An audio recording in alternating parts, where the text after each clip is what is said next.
I would like now to introduce some special guests who are present, and please wave so all our people can see who you are. Mr. Gene Vaughn, Vice Chair of Development Board.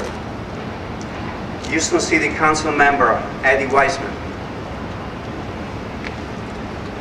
Tony Asali and Ali Asali representing the U.S. Congressman John Culberson.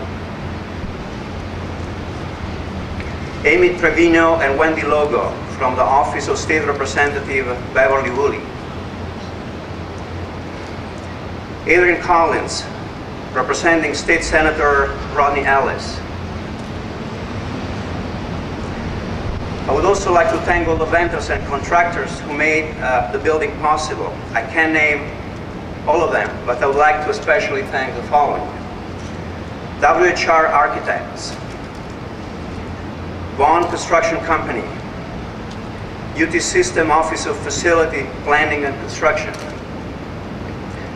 Gensler Architects, SST Planners, ENC Engineering, Walter P. Moore, Shaw Smith and Associates, Techniplast, Qualicare, the UT Project Team, Claire Brunson, Director of Management Service at the Medical School, and the medical school faculty who provided the design input to the lab floor. Please join me in thanking them.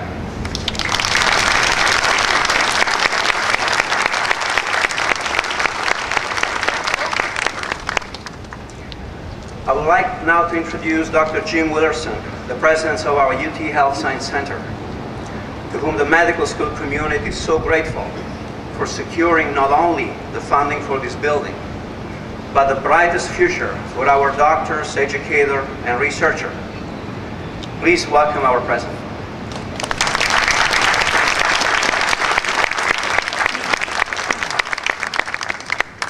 Thank you very much.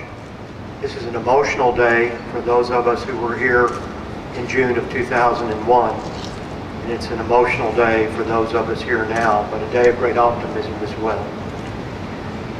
We missed one introduction, and that's Scott Hochberg, the House of Representatives in the state legislature, who's been such a powerful friend of our Health Science Center and our medical school, graduate of Rice, and regularly listed as one of the 10 top legislators in our state legislature.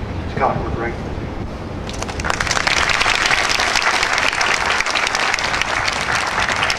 He and Rodney Ellis and many others who were introduced here, I can't name all of them, been so important to us.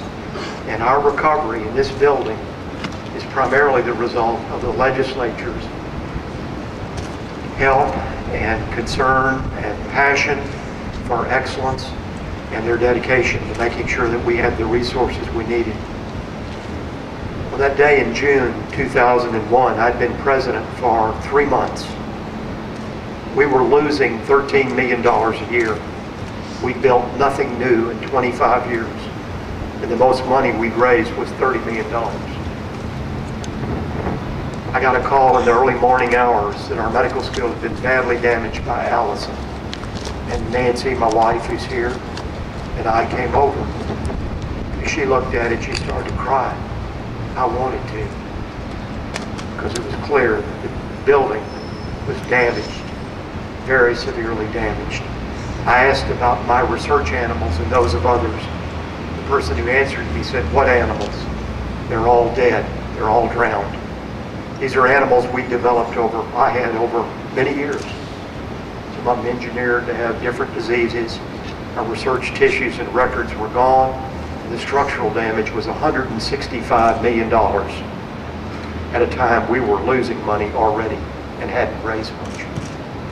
So as a daunting task, one might have said, maybe one would just give up.